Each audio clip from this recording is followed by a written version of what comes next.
back to Rhythm Railroad.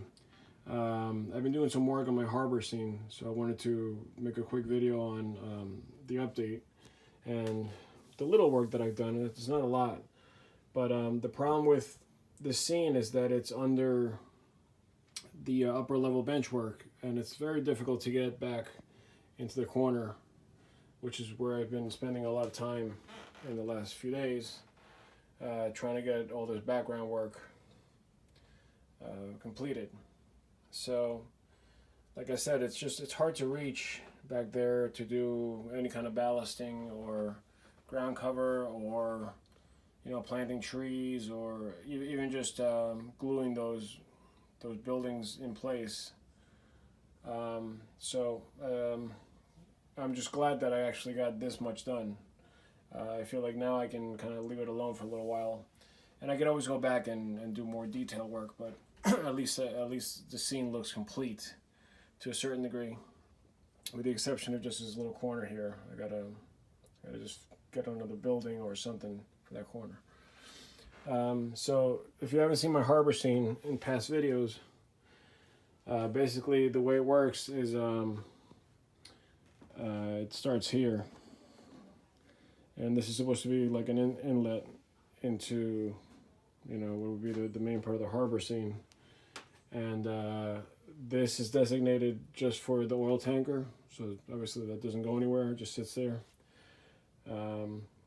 But the oil tanker is supposed to be loading and unloading crude oil through these cranes that I scratch built.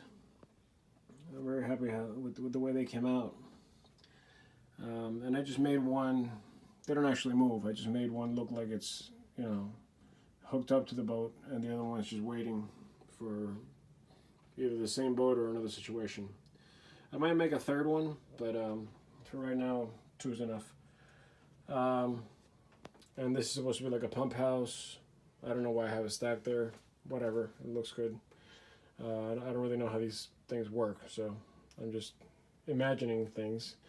But I do know that I need holding tanks, so that's what these PVC caps are. They're supposed to be holding tanks. And the two tracks that are here are designated for tank cars for this part of the harbor. So again, this is just for the tanker, and then over here it's for multiple use, but mainly for the ferry that transports all of my rolling stock up to the second level. There's a ferry now waiting, and the way this works is that this platform here, which is kind of camouflaged, so to speak, here so that it disappears, lifts by using a linear actuator, which is mounted under here, so that the linear actuator pushes that platform up, and the guides on the side here are basically just like drawer guides. So it pushes that platform up there, which is what you see up here in the water, and it comes up, it goes through the hole over here, pushes the ferry up, and then there's these support pegs that slide back and create the axis for the ship to lower. So once I drop the platform once again, it brings the ship with it, and then once it gets here, it just stops, and it lines up exactly with the apron. A few adjustments to fine-tune it, but that's basically what it does there. The aprons, that one is complete, this one is not yet, but they both work the same way, and they're motorized. These toggle switches allow you to go up and down in each one of them, and this toggle switch is for the platform that I was describing. Now I don't have them plugged in yet. I don't have them plugged in right now, so I can't demonstrate that, but I've made videos about that whole concept. Anyways, moving back to my update. This back area is supposed to be for multiple uses. So either loading, unloading on this track here, or just holding cars, or if there's a ship that comes in and needs to, transfer any kind of material, onto rail cars. It could do it with its own crane, kind of like, you know, putting it right there. And then this is supposed to be like a transfer building, just to hold any kind of merchandise or anything that might come off a boxcar or something like that. That's the way I imagine it. It's got an access point there. I still have to make a ramp to get up, just kind of like this. I made a ramp on that one. And there is lighting and other things that I want to put in there. But for right now, at least it's, you know, it looks like a building that would be there realistically, or prototypically, I should say. Okay, so basically what I did, the real progress, is all the background stuff. These are those printed, you know, buildings that you can get online. I forgot the name of the company that makes them, but you know, they're available either on eBay or through the website. And I bought like a kind of like it's like a value pack kind of thing. It's just like a very large sheet, and it's got a bunch. I think it came with like 30 buildings. So all these buildings are basically from that package. Different sizes, different shapes, you know, all that stuff. But what is suggested or recommended is that you don't put them all flat against the back, because then there's no 3D illusion. So by pulling some of these forward and putting a ceiling or some kind of roof on them, make them look like they're a little bit more forward, or they're set, you know, at different depths. And then also by adding trees and things to kind of pull the eye into the scene. For example, you know, these trees and this tower here, it makes it look like the buildings are further back than they really are, especially here. And I also use, like, for example, in this little pocket here, I used a fence to make it look like that building is it's like set pretty far back, and that would be like some kind of lawn area for that building. And there's a tower there with, like, you know, overgrown grass and whatever, ivy. So yeah, that's basically what I did. So the only thing I have to go back and do now is the sides of the buildings, because as you can see, they're not complete yet. I just got to put a little piece of styrene and paint it a similar color. Or I might even take a picture of that picture, print it out, and slap it on the side so it looks like just another panel. And so I have a few of those. I have that one, this one, and also this one. I gotta make those side panels, 2 for each. Then obviously I put real buildings, or, well, not real, but real models for like that one, so that it looks like, it makes it look like the other buildings are also kits, and they're, you know, set back. So that's, you know, obviously a kit. And this is just a piece of one of the buildings I had laying around that broke, so I just threw it on there. Like, I gotta do more with that. But, you know, it does help pull the scene, I guess, forward and backwards. It makes it look both deep, and also gives it like a 3D illusion. So I'm pretty happy with how they came out. I've never used these before, but, you know, I find them to be very effective, especially when you don't have any room. Like, those tracks are really close to the backdrop. So that's like the perfect solution, you know. So these are just basically stuck. Like, I just took some spray adhesive, some spray glue, and just covered the back of the building and just plopped it on there. Kind of, you know, pushed all the air bubbles out, and they came out great. They took right away. There was no problems getting them to stick. I also made these little tricks to make things look like, you know, there's more happening there than that I can pick up, especially when you take a picture. So the back, the vegetation in the back is just a a photocopy of trees, color copy. And then what I did is I took some super tree branches, covered them in the foam, and just kind of pinched them, and just kind of squeezed them behind the building roof. So it makes it look like, from here, it makes it look like there's just trees in the back of the building, and they're just overgrown. They're kind of growing up and around, but it's a nice little effect. Sorry about the focus. You know, I mean, I guess we're in the illusion business in modeling. So when you look at this whole scene from here, it looks like, you know, these buildings are not all lined up perfectly, which is what I was going for, you know, and it makes it look like some of them are set much further back than others, and so on and so forth.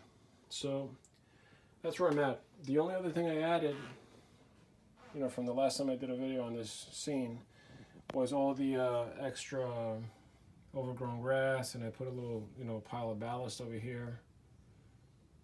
You know, I want it to look very rough, so I added dirt and covered, you know, all that ground cover is new, both on the right side of the tracks and on the left side as well. And it was a little bit difficult to get back there and glue everything and make sure that I didn't get you know, too much ballast in there and all that. But pretty content with the results. Here's what I have on the docket, what I want to do in the future with this scene.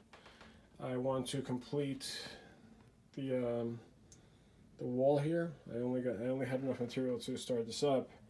And the reason I did that is because I wanted to get these rocks, these boulders, glued in. So I needed to have that already in place. But it's going to look like, you know, the rest of the wall, which I have been able to complete all the way around. But I ran out just before I was able to complete that little section. So that's that. The only other thing I want to do is basically finish this area here, which I'm kind of throwing ideas back and forth still, but generally speaking, what I think I'm going to do is, you know, there's going to be like an entrance gate here, some kind of a, you know, like a little booth with a gate, and that's where the trucks come in and out. But I wanted to make some kind of loading or unloading of crude oil for trucks in this area.